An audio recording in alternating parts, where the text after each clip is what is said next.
ಇನ್ನು ಮುಂದಿನ ಸುದ್ದಿ ನೋಡೋದಾದ್ರೆ ಮುಡಾ ಕೇಸ್ ಈ ಪ್ರಕರಣಕ್ಕೆ ಸಂಬಂಧಿಸಿದಂತೆ ಸುಪ್ರೀಂ ಕೋರ್ಟ್ ನಿಂದ ಇಡಿಗೆ ತರಾಟೆ. ರಾಜಕಾರಣಕ್ಕಾಗಿ ಇಡಿ ಬಳಕೆಯಾಗ್ತಾ ಇದೆ ಅಂತ ತರಾಟೆಗೆ ತೆಗೆದುಕೊಳ್ಳಲಾಗಿದೆ. ಪಾರ್ವತಿ ಸಿದ್ದರಾಮಯ್ಯನವರಿಗೆ ಸಮನ್ಸ್ ರದ್ದನ್ನ ಪ್ರಶ್ನಿಸಿದ್ದ ಅರ್ಜಿ. ಮುಡಾ ಕೇಸ್ ಪ್ರಕರಣ ಇಡಿ ನಡೆಸ್ತಾ ಇದ್ದ ತನಿಖೆ. ಸಿದ್ದರಾಮಯ್ಯನವರ ಪತ್ನಿಗೆ ಇಡಿ ಸಮನ್ಸ್ ಅನ್ನ ಕೊಟ್ಟಿತ್ತು. ಸುಪ್ರೀಂ ಕೋರ್ಟ್ನಲ್ಲಿ ಈ ಬಗ್ಗೆ ಅರ್ಜಿಯನ್ನ ಹಾಕಲಾಗಿದೆ. ಸುಪ್ರೀಂ ಕೋರ್ಟ್ನಿಂದ ಪಾರ್ವತಿ ಸಿದ್ದರಾಮಯ್ಯನವರಿಗೆ ರಿಲೀಫ್ ಸಿಕ್ಕಿದೆ. ನಗರಾಭಿವೃದ್ಧಿ ಸಚಿವ ಬೈರತಿ ಸುರೇಶ್ಗೂ ಕೂಡ ರಿಲೀಫ್ ಸಿಕ್ಕಿದೆ. ಸಮನ್ಸ್ ರದ್ದು ಮಾಡಿದ್ದ ಹೈಕೋರ್ಟ್ ಆದೇಶವನ್ನ ಸುಪ್ರೀಂ ಕೋರ್ಟ್ ಎತ್ತಿ ಹಿಡಿದಿದೆ. ಸಿಎಂ ಪತ್ನಿಯ ವಿಚಾರಣೆಯನ್ನ ಹೈಕೋರ್ಟ್ ರದ್ದುಗೊಳಿಸಿತ್ತು. ಇಡಿ ನೋಟಿಸ್ ಕೊಟ್ಟಿತ್ತು, ಸಮನ್ಸ್ ಕೊಟ್ಟಿತ್ತು, ವಿಚಾರಣೆಗೆ ಹಾಜರಾಗಬೇಕು ಅಂತ. ಹೈಕೋರ್ಟ್ನಲ್ಲಿ ಅದನ್ನ ಪ್ರಶ್ನೆ ಮಾಡಲಾಗಿತ್ತು. ಹೈಕೋರ್ಟ್ ಸಮನ್ಸ್ ಅನ್ನ ರದ್ದು ಮಾಡಿತ್ತು. ಅದನ್ನ ಪ್ರಶ್ನೆ ಮಾಡಿ ಸುಪ್ರೀಂ ಕೋರ್ಟಿಗೆ ಹೋಗಲಾಗಿತ್ತು. ಈಗ ಹೈಕೋರ್ಟ್ನ ಆದೇಶವನ್ನ ಸುಪ್ರೀಂ ಕೋರ್ಟ್ ಎತ್ತಿ ಹಿಡಿದಿದೆ. ಸಿಎಂ ಪತ್ನಿಯ ವಿಚಾರಣೆಯನ್ನ ಹೈಕೋರ್ಟ್ ರದ್ದುಗೊಳಿಸಿತ್ತು. ಹೈಕೋರ್ಟ್ನ ಆದೇಶವನ್ನ ಪ್ರಶ್ನಿಸಿ ಇಡಿ ಅರ್ಜಿ ಹಾಕಿತ್ತು ಸುಪ್ರೀಂಗೆ. ಹೈಕೋರ್ಟ್ ಆದೇಶವನ್ನ ಸುಪ್ರೀಂ ಕೋರ್ಟ್ ಎತ್ತಿ ಹಿಡಿದಿದೆ.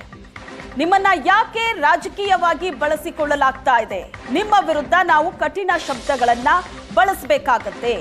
ರಾಜಕೀಯ ಹೋರಾಟ ಚುನಾವಣೆಗಳಲ್ಲಿ ನಡೀಲಿ. ವಿಚಾರಣೆ ವೇಳೆ ಇಡಿ ಮೇಲೆ ಸುಪ್ರೀಂ ಕೋರ್ಟ್ ಅಸಹನೆಯನ್ನ ವ್ಯಕ್ತಪಡಿಸಿದೆ. ನಿಮ್ಮನ್ನ ಯಾಕೆ ಬಳಸಿಕೊಳ್ಳಲಾಗ್ತಾ ಇದೆ ಅಂತ ಜಡ್ಜ್ ಪ್ರಶ್ನೆ ಮಾಡ್ತಾರೆ.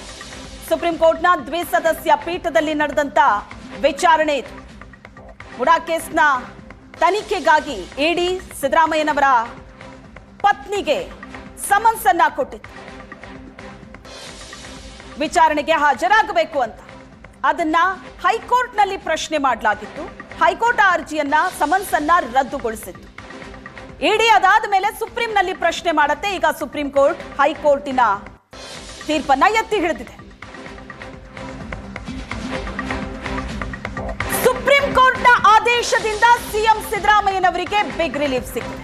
ಸಿದ್ದರಾಮಯ್ಯನವರಿಗೆ ಸಮನ್ಸ್ ನೀಡೋದಕ್ಕೆ ಇಡಿ ಮುಂದಾಗಿತ್ತು, ಆದ್ರೆ ಈಗ ಅದಕ್ಕೆ ಹಿನ್ನಡೆಯಾಗಿದೆ. ಇಡಿ ಕೊಟ್ಟ ಸಮನ್ಸ್ ರದ್ದು ಮಾಡಿದ್ದ ಸರಿ ಅಂತ ಸುಪ್ರೀಂ ಕೋರ್ಟ್ ಹೇಳಿದೆ. ಹೈಕೋರ್ಟ್ ರದ್ದು ಮಾಡಿತ್ತು, ಅದು ಸರಿ ಅಂತ ಸುಪ್ರೀಂ ಕೋರ್ಟ್ ಹೇಳಿದೆ.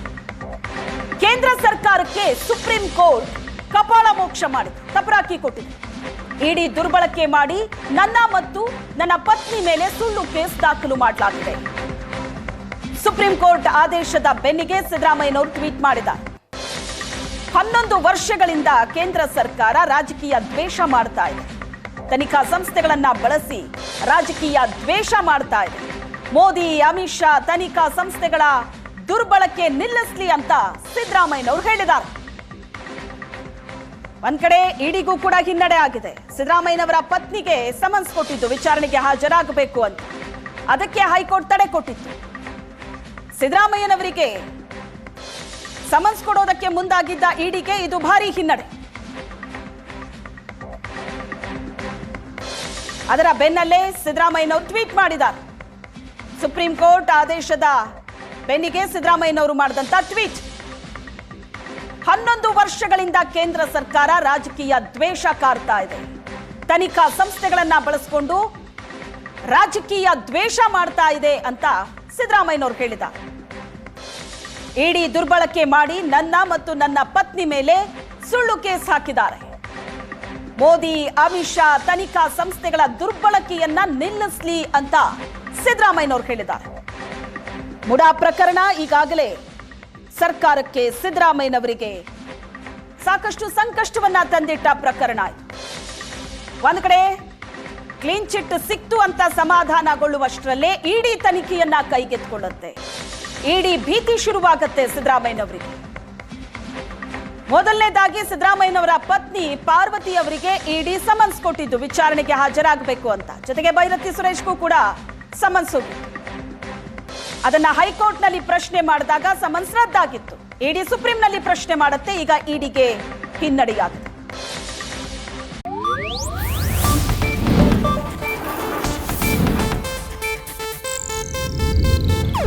ಇದು ಏಷ್ಯಾನೆಟ್ ನ್ಯೂಸ್ ನೆಟ್ವರ್ಕ್ ಪ್ರಸ್ತುತಿ.